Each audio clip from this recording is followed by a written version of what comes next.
Thought we would do a little bit of rail fanning today. We stopped down at Vitus Junction. It's a little bit south of where I'm at now. I'm in Dade City at the old train station. So Vitus Junction is where the south S line here coming out of Dade City splits. Part of it goes towards Tampa. The other part I think goes towards Plant City. So that's the mile or the defect detector down there at 836 point whatever it is. Anyhow, I sat down there for a little while, and I heard the Jacksonville dispatcher talking to a train, giving them slow orders for a couple mile markers south of where that junction is. I didn't really know for sure if they were going north or south or which way. It sounded like they're coming north. So I sat there for a little while, didn't see anything come, so I'm like, well, all right, I guess I must be wrong. So headed up the road. I got about halfway between there and the train station here, and I heard the defect detector north of here at 825 point whatever it is, 0.8 or something like that. And so I thought, well, okay, one must be coming south. So, oh, wait a minute, stand by.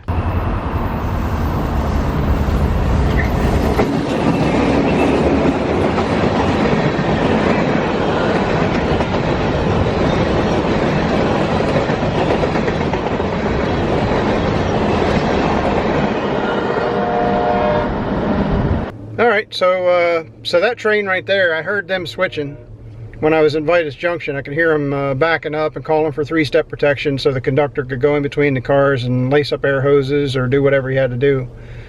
Then I heard the defect detector south of here at 836 whatever it is, and I think it counted like 56 axles or something like that. So I thought, that seems awful short. And I heard him call the dispatcher, say that he was heading into the yard to drop off the cars that he picked up. I guess that was him. I didn't know he was heading northbound. He didn't say. He just said he was heading to the yard. So I guess he's probably heading north to the Wildwood yard. The dispatcher said that there was nothing else close. So I guess that southbound train that we caught here at the Dade City Station is probably heading to the Yeoman yard, I would imagine. That's probably, I don't know what they call that now. It was Q456 or something like that, I think. They've changed the letter Q to something else like K or something. So that southbound train probably had phosphate fertilizer stuff in the covered hopper cars, and probably ethanol fuel in the tanker cars, and gravel and such in the hopper cars. And then I think there was a couple Tropicana cars in there, probably empty, heading back down to Bradenton.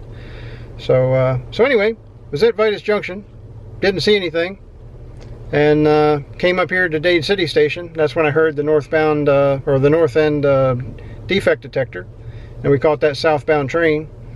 And I had heard the south end defect detector coming, you know, another train coming this way, so I assumed that was him. So I guess watching Danny Harmon and Distant Signal on his YouTube channel is paying off. Actually learning some stuff about the numbers and the mile posts and defect detectors and things like that. So cool. So about 3 weeks ago, I posted a video of U.S. Sugar's Locomotive 148 and a ride that took down in Clewiston, Florida, out through the sugarcane fields.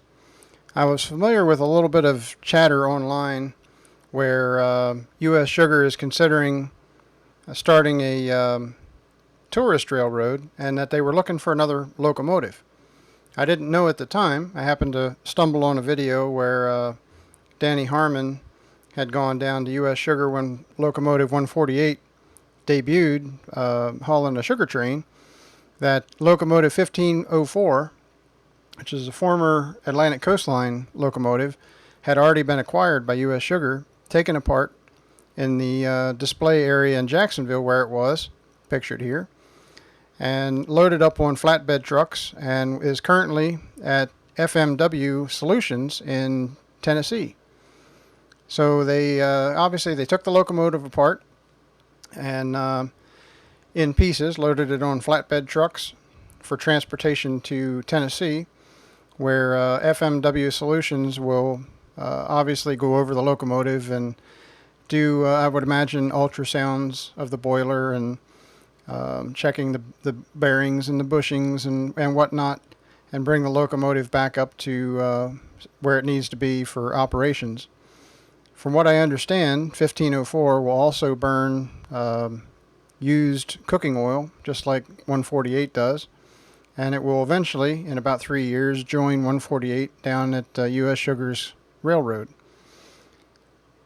1504 formerly had I think a 6-chime whistle, and was later changed to, I think they said a single chime.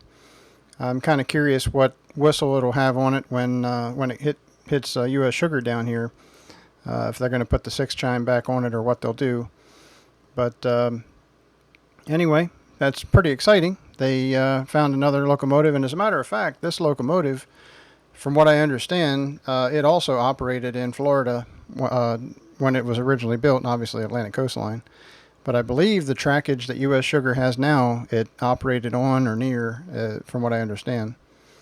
So it's pretty exciting. Hopefully they'll have that running sooner rather than later. They're, I think, projecting about a 3-year refurbishment program, and they moved it in, I think, the middle to the end of March of 2023. So 3 years, that'll be 2026 roughly, that they should have it back in service, and hopefully pulling passenger trains out of Cloviston, Florida. So there you go. It's a little update I didn't know.